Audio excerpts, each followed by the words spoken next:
So I figured I'd give 290 a shot once again, see if I'm up for it today.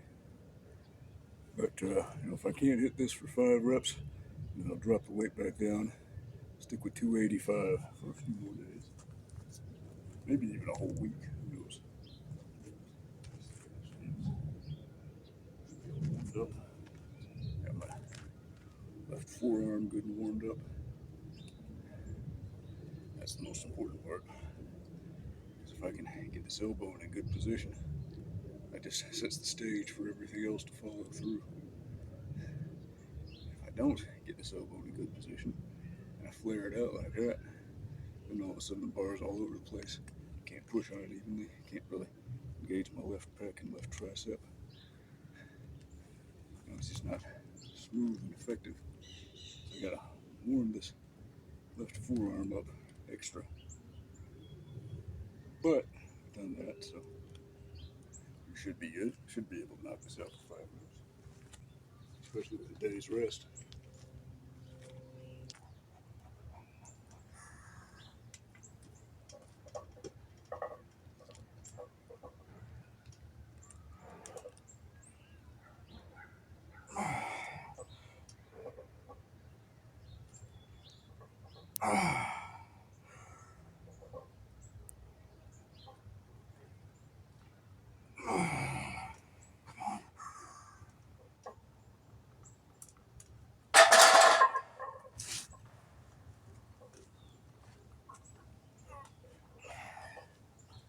Well, better than yesterday. Well, the day before yesterday. But still, I think that might be a little heavy for working weight. So, a few more days at 285. Give you a view of the Catwallet Gap. Form on that was a little squirrely. So, I think I definitely need to stick with 275. Today, I'll do a set with 275. Because pushing yourself all the way to failure kind of wears you out.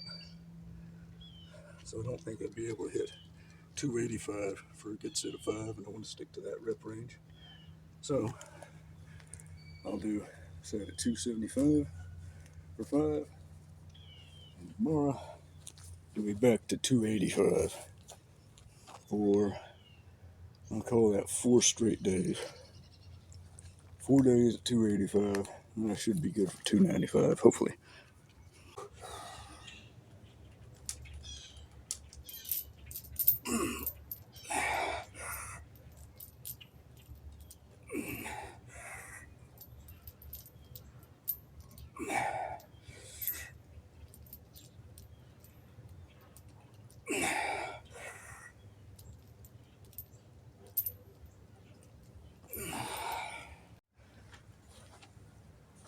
All right, grab a comfortable set of 5, hopefully.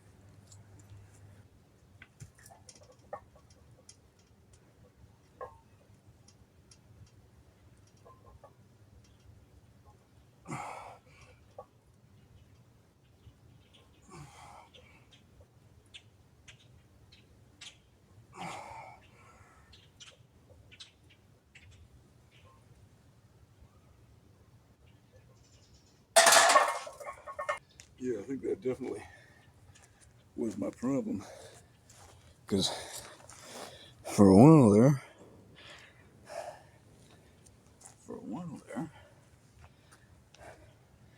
every time I'd miss a set real bad, then I'd come back and try to do a second set at a lower weight. Wouldn't be able to get near as many reps. But of course now I know it's because one of those plates was off in its weight. Off something by a weird amount. Should probably find me a good calibrated scale and take the weights of these plates. Figure out just what I'm working with. Because they should still all be the same weight, give or take a few grams. But that one plate just throws the whole balance of the bar off. I don't quite understand it. Which is good, because you if you can only do one good set, that means you don't have the endurance to really make proper gains. You gotta have better endurance than that. But yeah, so I kept trying to work on my endurance, and it just never seemed to improve. But yeah, it was that one weight plate being off. Huh.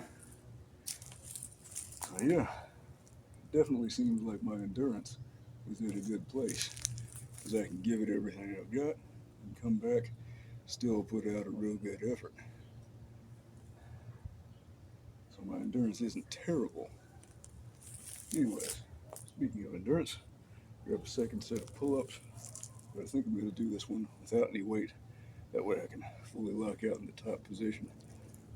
Nowadays everybody's talking about, it's the stretch that matters. The squeeze don't matter at all. That top position where the muscles are most contracted, but it's still important, especially in your big compound lifts. Like, for instance, when the tricep is most stretched out, that's when the long head is more active. But when the triceps is more contracted, that's when this head, the one on the outer side of the tricep, is more active. That lateral or the short head, or I forget what it's called, but that part of the triceps is more active. And if you never work that, you're always going to have a soft lockout. You're never going to be able to fully extend your arms against any type of resistance. You'll have strength here, but no strength here. So you got to work the entire range of motion of a muscle, even for unilateral exercises, but especially with compound exercises. Because with some of those compound exercises, some of the most important muscles are worked at angles that people are neglecting nowadays. And it makes them weak, injury prone, especially in the shoulders, hips, knees. So yeah, got to work the full range of motion.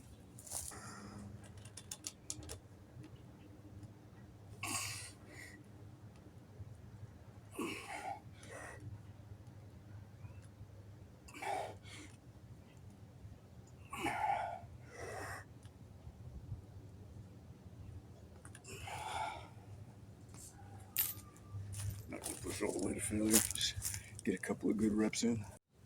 All right, more higher up joint preparation.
That's a little extra tender in there.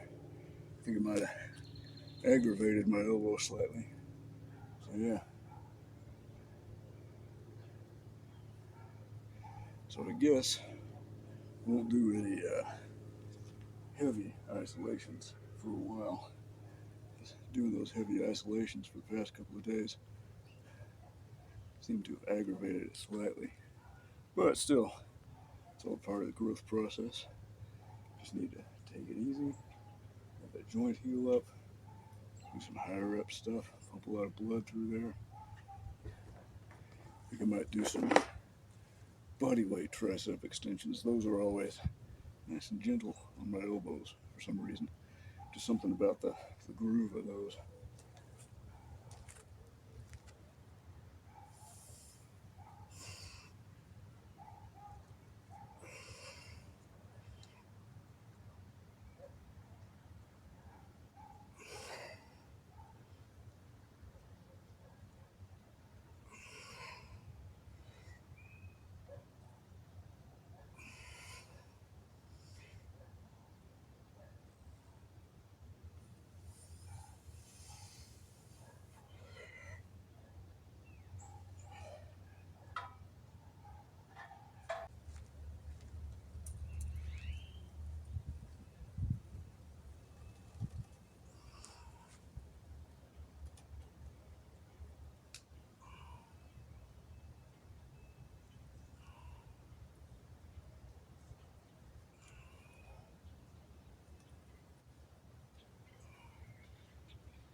Even if you're doing light weights and not taking them all the way to failure, you'll still get some benefit from doing a set. Now, if you're doing a heavy set of 5, you don't need to go too hard on your accessories. And unless you have a serious weak point that you need to hammer out. Because your big main lifts, they're the ones that really drive your overall progress. And if you're growing fine from them, you don't need anything else. But like my arms haven't gotten much bigger, so I definitely need more direct arm training. But even that little bit helps.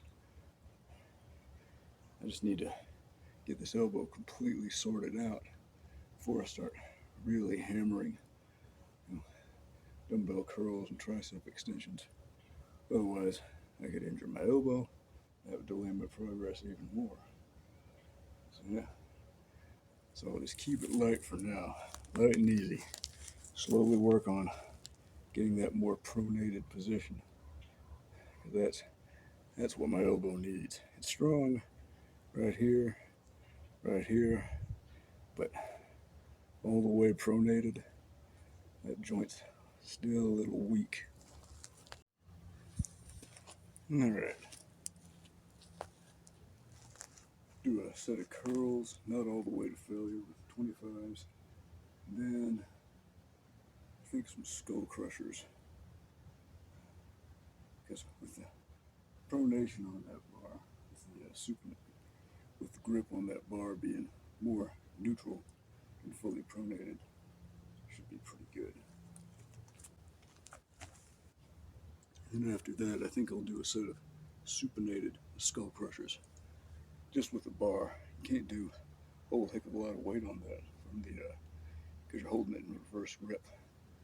But it should be good to work my elbows through that range of motion because with my hand in that position, because I haven't done that a lot, should be good for the elbow joint.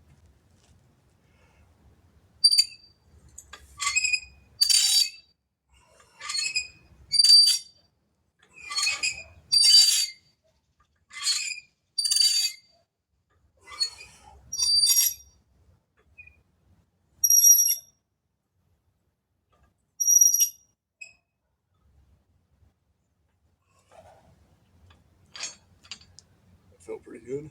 Really felt it in my bicep, not really my forearm.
Just a few.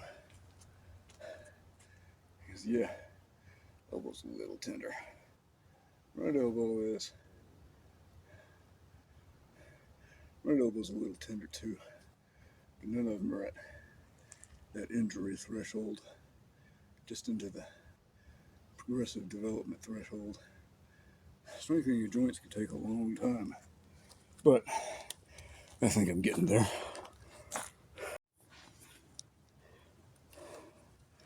Yeah, it's been about 2 years, but my joints are actually in a real good position because I've got arthritis. I've just had arthritis since I was a kid, and I got real small joints. Small joint is a weak joint. People with big joints almost never have joint problems. So yeah, I remember about 2 years ago, it was kind of hard to open a door with this hand, and I would avoid doing things with it just because my elbow would hurt so much. But nowadays, it's hardly anything. It only really bothers me when I'm lifting heavier weights. So I've made substantial improvements. All right, time to blast my delts.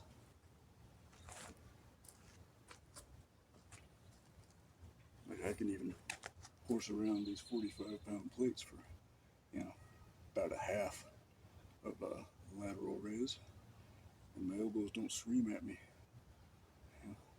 If I had tried that 2 years ago, I wouldn't hardly be able to use my arm for days afterwards.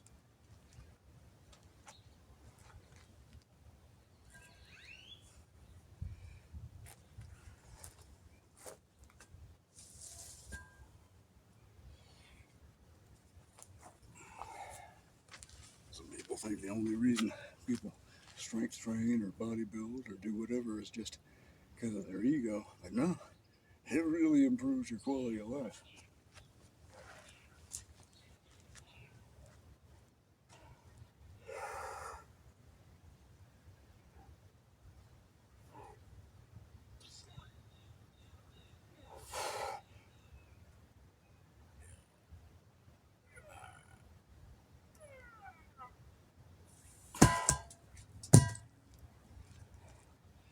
Yeah, elbows feel fine after that. Top part's pretty much fine. It's just that the bottom part in here. Hello, little puppy. Who's a good little dog? Hey there, little buddy. You a friend? Huh? You a friend?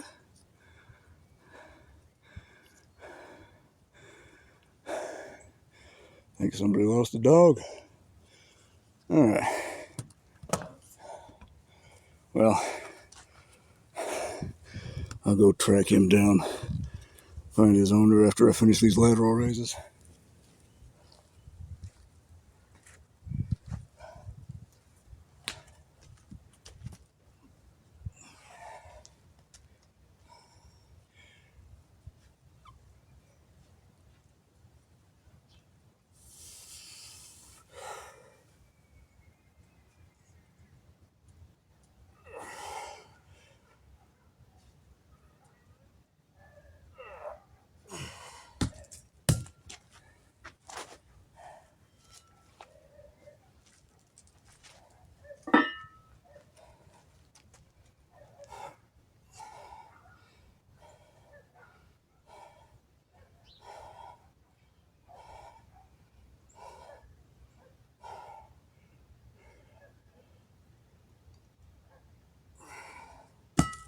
All right. Good workout. Now time to track down the stray dog.